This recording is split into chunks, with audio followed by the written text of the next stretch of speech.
कोरोनानंतर आता डिंगाडिंगाचा धुमाकूळ. लक्षण आहेत फारच विचित्र.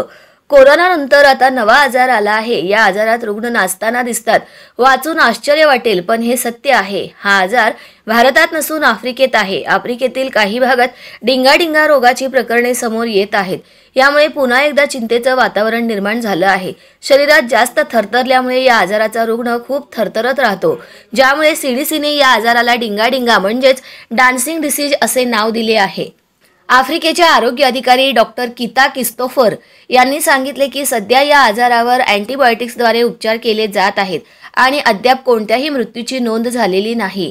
हा आजार कसा आला आहे आणि का पसरत आहे याची नेमकी माहिती आरोग्य विभागाला अद्याप मिळालेली नाही. मात्र सद्यस्थितीत रुग्णांमध्ये सौम्य लक्षणे असून रुग्ण आठवडाभरात बरे होत आहेत. जागतिक आरोग्य संघटनेने WHO दिलेल्या माहितीनुसार येथे 394 रुग्णांची नोंद झाली आहे. डिंगाडिंगा तापाची लक्षणे कोणती? ताप, डोकेदुखी, खोकला, नाक वाहणे, अंगदुखी. हा आजार का पसरत आहे? आफ्रिकेचा आरोग्य विभाग डिंगाडिंगा रोगाचा प्रादुर्भाव कशामुळे झाला याचा शोध घेत आहेत. इन्फ्लुएन्झा, कोविड-19, मलेरिया किंवा गोवर यासारखे संसर्ग या आजाराला कारणीभूत आहेत का याचा तपास केला जात आहे. परंतु डिंगाच्या प्रसाराचे कारण अद्याप समजू शकलेले नाही.